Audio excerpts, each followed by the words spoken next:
Kemudian setelah itu malaikat Jibril setelah memberikan kabar gembira bahwasanya umat Nabi Muhammad sudah dapat jaminan surga, kemudian Nabi Muhammad menyerahkan kepada malaikat Israel. Sebab waktu itu malaikat Israel sudah berada di rumah Rasulullah. Yang semula malaikat Jibril ngobrol dengan Rasulullah, lalu malaikat Jibril berkata, "Ya Rasulullah, di depan ada malaikat Israel mau masuk." Kata Rasulullah, "Boleh masuk, silakan." Kemudian malaikat Israel mengucapkan salam, dan setelah mengucapkan salam, malaikat Israel menawarkan, "Ya Rasulullah, aku disuruh oleh Allah untuk mencabut nyawamu atau membiarkan engkau." Dalam riwayat, aku disuruh oleh Allah untuk memberikan pilihan kepadamu, al-baqa' fid dunya, tetap di dunia, atau ar-rafiqal a'la, atau dengan Allah. Nabi Muhammad menjawab, ar-rafiqal a'la, dengan Allah. Kemudian setelah itu Nabi Muhammad berdoa agar umatnya selamat. Setelah ada jaminan umatnya selamat, malaikat Israel, "Sudahlah, cabut nyawaku kalau memang sudah waktuku." Mulailah Nabi Muhammad dicabut nyawa beliau oleh malaikat Israel.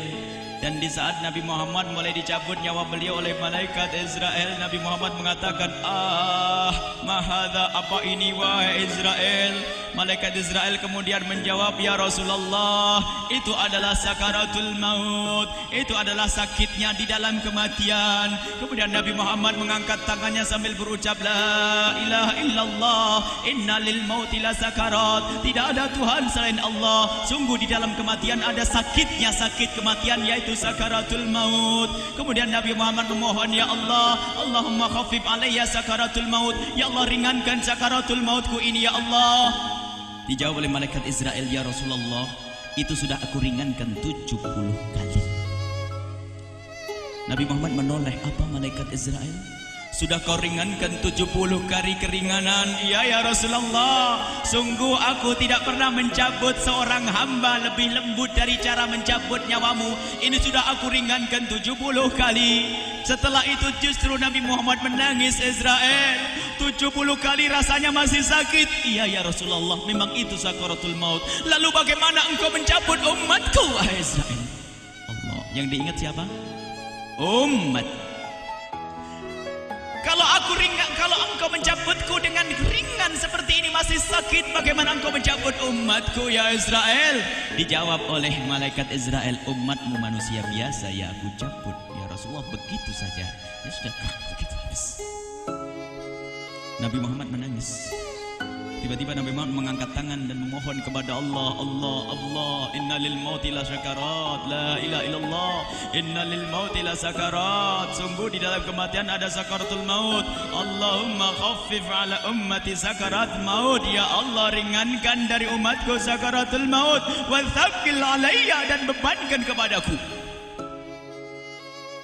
Sampai tidak sadar doanya Nabi Muhammad seperti itu. Thaqqil alayya itu doa cinta. Seorang ibu yang pernah punya anak itu, lihat kalau doa Rasulullah ini masih dilakukan. Bagaimana Rasulullah bisa doa begitu? Itu bahasa cinta yang tidak bisa diterjemahkan dengan oleh akal. Seorang ibu kadang-kadang, ibu yang di belakang, ibu mau dikasih sakit oleh Allah? Mau, Bu? Ibu jauh sekali. Ibu mau dikasih sakit? Jawabnya tidak mau. Tapi suatu ketika seorang ibu melihat anaknya sakit, ngomong, "Sudahlah nak, jangan kamu yang sakit, biar ibu yang sakit." Ada atau tidak? Kenapa ngomong begitu? Itu bahasa cinta itu. Tidak rela kalau anak ini sakit, biar aku saja yang sakit. Itu yang dirasakan Rasulullah. Sakaratul maut begitu sakitnya, membayangkan betapa sakitnya umat Nabi Muhammad di saat dicabut nyawa beliau. Maka Rasulullah mengatakan, "Ya Allah, ringankan sakaratul maut dari umatku, bebankan kepadaku saja ya Allah. Wala sawfa yu'tika fatarda." Permintaan Nabi Muhammad tidak ditolak oleh Allah, dikabul dan dikabul, wahai Muhammad. Sallu ala Nabi Muhammad. Dan benar, sakaratul maut kita ditahan oleh Rasulullah, ditanggung oleh Rasulullah, sehingga digambarkan oleh Imam Bukhari di saat Nabi Muhammad dicabut nyawa beliau, Siti Aisyah yang ada di situ. Rasulullah berada di pangkuan Siti Aisyah, yang saat itu Siti Aisyah melihat keringat dingin keluar dari kening Rasulullah. Siti Aisyah tidak pernah melihat keringat keluar seperti itu. Bahkan di saat dipegang kepala Rasulullah, panasnya melebihi dari panasnya orang biasa. Setiap kali ada kain dicelupkan di air, ditempelkan di kening Rasulullah langsung mengering. Saat itu Nabi Muhammad mengucapkan kalimat la ilaha illallah innal lil mauti lasakarat. Kemudian Nabi Muhammad berpesan dengan banyak pesan, dan di antara pesan Rasulullah adalah akri minni ala ummati salam, akri minni salam ala ummati wa ala man ittaba'ani wa ala man tabi'ani min ila yaumil qiyamati. Aku titip salam kepada umatku dan orang yang mengikutiku sampai hari kiamat. Sadari salam Rasulullah. Sebelum meninggal masih ingat titip salam. Salam kepada siapa? Bukan salam kepada siapa-siapa, tapi salam kepada kita. Maka mari kita mengucapkan salam kepada Rasulullah, karena Rasulullah sudah salam duluan kepada kita. Mari kita sejenak bersalam kepada Rasulullah dan hadirkan Rasulullah ada di mata kita dan di hati kita. Mari kita bersama-sama mengucapkan salam. Assalamualaikum ya Rasulullah. Assalamualaikum ya Rasulullah. Assalamualaikum ya Habiballah. Assalamualaikum ya Nabi Allah. Rasulullah mengucapkan salam untuk kita. Dan di saat itu Rasulullah keringat dingin keluar, maka oleh Siti Aisyah diusap. Oleh Siti Aisyah diusap, bayangkan saat itu Nabi Muhammad di pangkuan Siti Aisyah dan diusap oleh Siti Aisyah. Siti Aisyah berkata, keringat Rasulullah mengucur deras hingga aku usap, dan aku usap dengan tangannya Rasulullah. Diusap dengan tangannya Rasulullah. Siti Aisyah memegang tangan Rasulullah sendiri yang digunakan untuk mengusap keringat Rasulullah. Sahabat bertanya, Aisyah, kenapa harus dengan tangan Rasulullah tidak dengan tanganmu?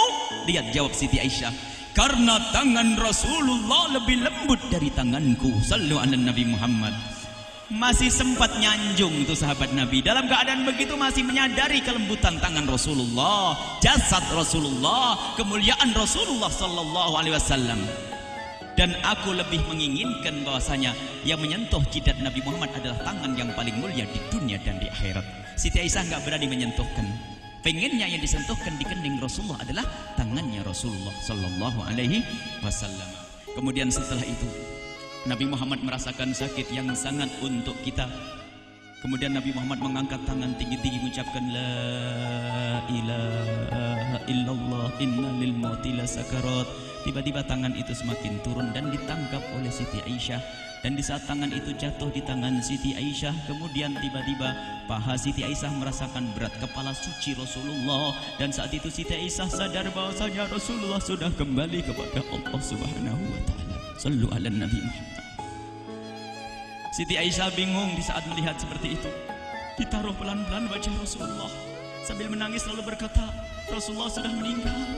Para sahabat Nabi pada bingung. Sayyidina Ali tiba-tiba terduduk, nggak bisa berdiri. Sayyidina Uthman nggak bisa ngomong. Ada orang Sayyidina Zaid berkata, aku baru melihat Rasulullah. Setelah ini aku tidak mau melihat lagi selain Rasulullah. Ya Allah, butakan mataku. Aku tidak ingin aku kotori mataku dengan selain Rasulullah. Dan dibutakan oleh Allah.